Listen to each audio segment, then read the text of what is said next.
നീ എവിടെ പോയതാ? കൂട്ടാൻ വീട്ടിൽ വന്ന്. ഇനി അങ്ങോട്ടാ? വീട്ടിലോട്ട്. എന്നാ ഞാനിവിടെ വട്ടെ, എന്നെ അങ്ങോട്ട് ഇറക്കിയേക്കോ? ആ വാ, കേറ്. പോവാ. ആഹാ, ഇവളൊരു ചെറുക്കന്റെ പുറകെയാന്നല്ലോ പോയേക്കുന്ന. അറിയിച്ചിട്ട് തന്നെ കാര്യം.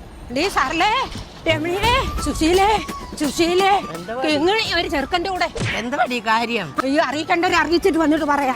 ലതേ, എന്താ വേണ്ടി? ആരെങ്കിലും ചത്തോ? യൂ, ചത്തായിരുന്നേലും സഹിക്കായിരുന്നു മോനെ. ഇത് അതും അല്ല. അയ്യോ, എന്താ കിങ്ങിണി? അവക്കെന്താ പറ്റി? ഓ, അതല്ലെന്നേ, ഒരു ചെറുക്കന്റെ കൂടെ കിങ്ങിണി ഒളിച്ചോടിപ്പോയി. ഞാൻ അന്നേരെ പറഞ്ഞില്ലേ? ആരടി അവൻ? ഇങ്ങനെ പറഞ്ഞോണ്ട് നിൽക്കാൻ ഇങ്ങോട്ട് പിടിച്ചിറക്കി രണ്ടെണ്ണം കൊടുക്കുന്നു.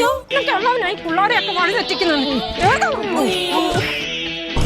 ഞാനമ്മ, നമ്മുടെ മോനാ. അയ്യോ മോനെ, മോനായിരുന്നോ? ആരുടെയാടാ വണ്ടി? കൂട്ടുകാരന്. നല്ല വണ്ടി ആന്റി. എന്താ മൈലേജ്? നീ എന്തിനാണ് അവളെയും പുറകെ വെച്ചിട്ട് വന്നേ? ദൈവമേ, ആരെങ്കിലും കണ്ട എന്താ വിചാരിക്കും? ആ, നിങ്ങളുടെ മോളല്ലേ എന്റെ മോന്റെ വണ്ടിയുടെ പുറകെ കയറി വന്നത്. നീ വേണ്ട, ചായ കുടിച്ചിട്ട് പോ. അത്രയ്ക്കായോ? ഓ, മുട്ടനടിയാടാ. ചായ കുടിച്ചിട്ട് പോ. ചായ കുടിക്കാം. മധുരം ഇട്ടാന്നോ? ശകലം. എന്നാ